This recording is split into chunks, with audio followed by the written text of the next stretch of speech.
While the video game industry is very volatile, and when you succeed, sometimes you may not get what you want. Most of the time, if there's a lot of inactivity from a particular company, the publisher or the stockholders may want to ask questions about why this company isn't doing their job, i.e. making games, or at least having a consistent output of games, despite the reputation you have. Sometimes shareholders, they do wonder where the money is going to, especially when a developer, like for example Nagoshi Studios, is asking for quite a lot of millions of dollars to make their one game. Now, there's been some news from Bloomberg that popped up recently. I'm just going to read this excerpt from Video Game Chronicle. So, Nagoshi Studio reportedly facing closure after NetEase pulls Gang of Dragon funding.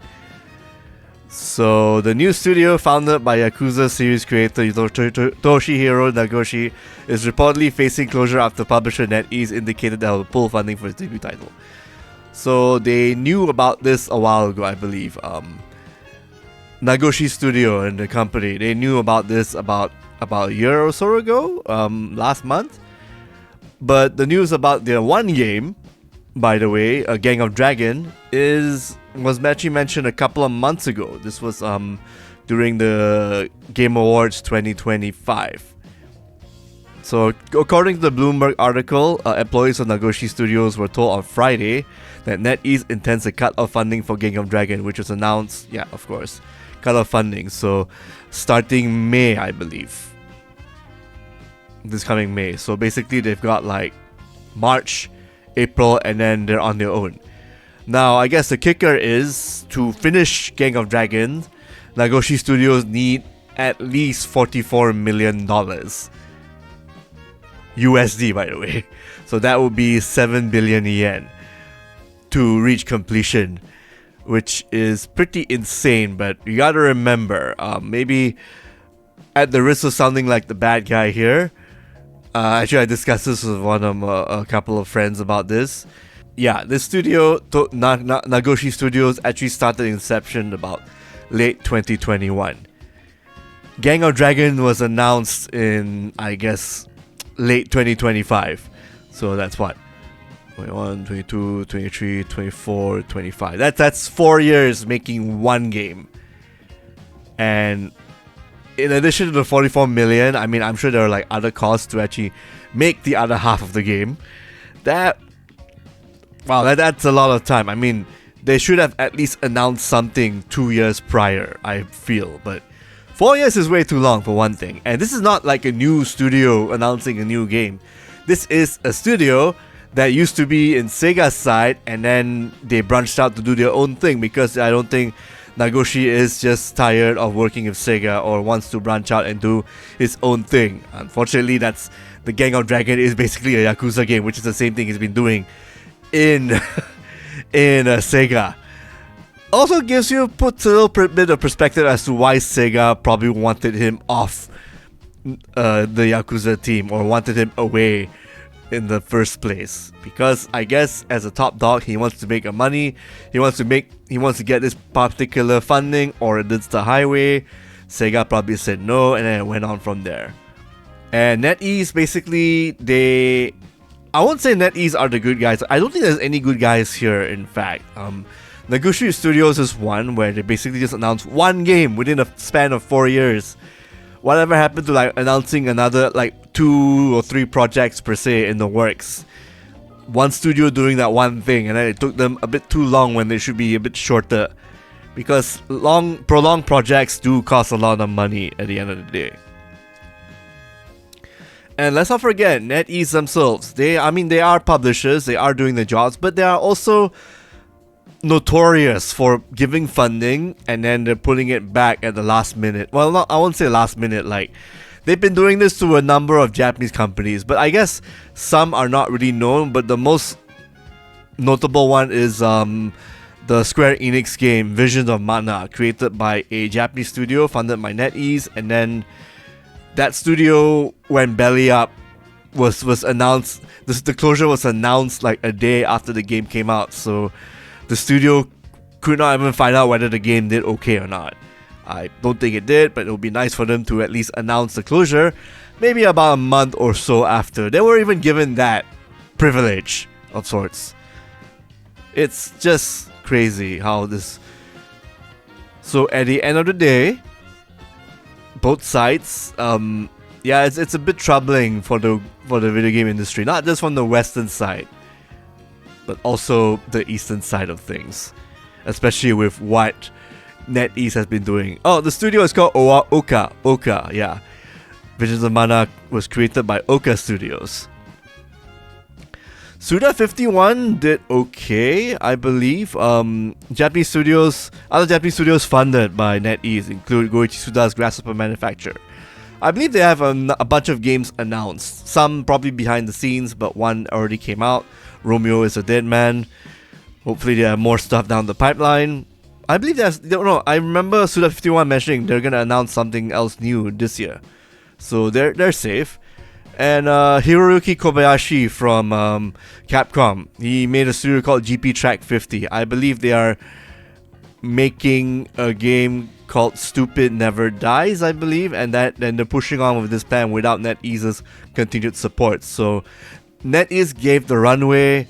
The studio had to survive somehow for at least around a year or so, and then they pull back funding if they don't show results. That is, or whether they show results or not, they pull back the funding, or they know what their long-term plan is.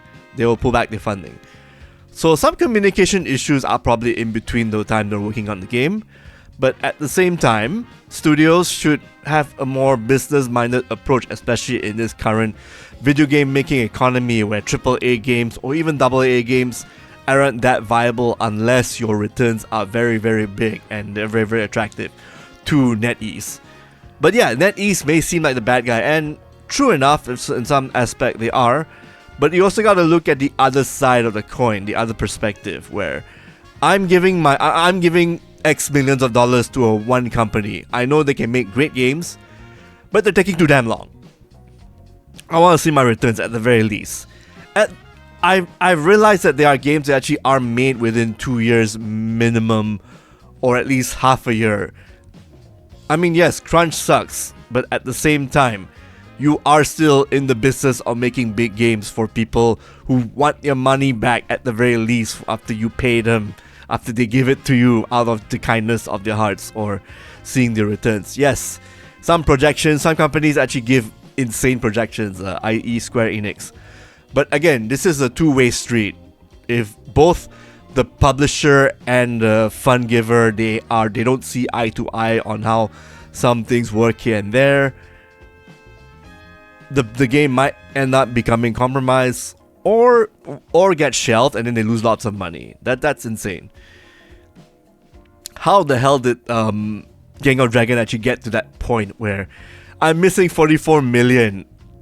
Or maybe this 44 million was actually asked at the last minute. If that was actually put up front, NetEase might have either said no and then they just ditched the company in 2021, or maybe some promises were made and then NetEase actually gave the money, and then halfway through development, Nagoshi said, "Hey, I need a couple of $1 million." This is very common. I believe Yu Suzuki actually did that for Shenmue 3. What did they put in Sega's water back in the day? I gotta ask. For these people to leave and then think they're the cock of the walk, asking money whenever they want, you know? But at the end of the day, this is a bad situation. It doesn't make NetEase look good. It doesn't make Nagoshi Studio look good. It's also not good for people who actually were looking forward to Gang of Dragon, which looks like a pretty solid title, hopefully, where basically Ma Dong-seul, not a cheap name by the way, that's a guy who commands a lot of like eyeballs and also a lot of revenue and money. He probably had the lion's share of the 40, 50, 60 million that Gang of Dragon supposedly is being funded on, you know? The lion's share just for his name to be on the game. At the end of the day, it's it's not looking good. I mean, who knows, whatever big projects from NetEase or Nagoshi Studios might end up being shelved, or whether this one will actually come out or not, who's to say. But outlook from China, unless they're making their own mobile game or their own AAA title that's free to play, yeah, paid games, on the Japan side, being funded by by Chinese studios, not a really good outlook for these folks, unfortunately.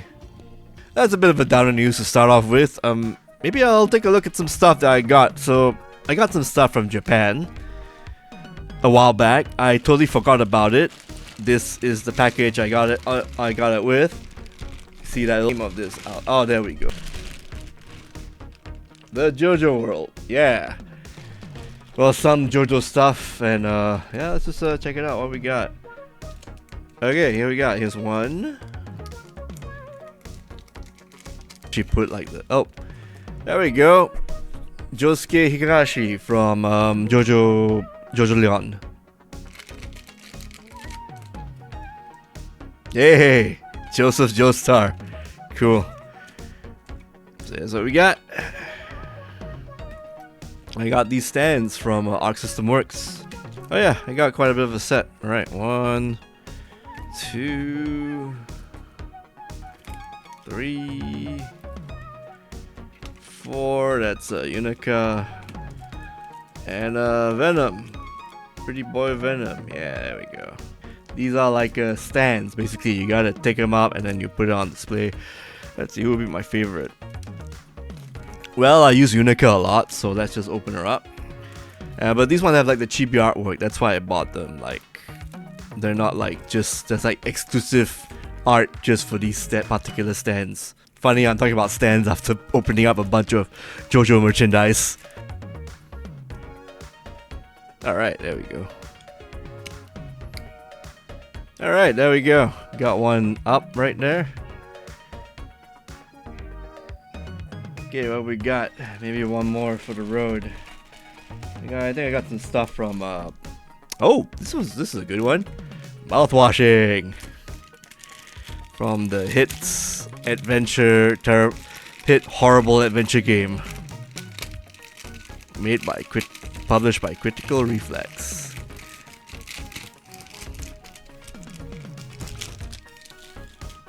Oh, it's a lanyard. Sweet. Alright, there we go.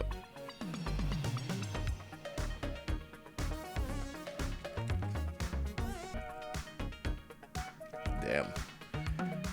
Oh wow, even the lanyard has all the messages. Alright, cool. Alright, that's some enough gift opening for now. Thanks again for watching. If you like this show, like this little clip right now, do subscribe to us. We post new content every week. We post a lot of Scott Pilgrim stuff the past few days. I hope you check those out, either on YouTube or on Twitter or x.com. Yeah, we did it. Thanks again for the huge ovation and the huge viewership. Thanks for checking out our content. Yeah, do check. If you haven't, do subscribe to us, follow us on Twitter, follow us on x.com, subscribe to us on YouTube, our Kakuchopre channel. Thanks again, and see you next time. Bye bye.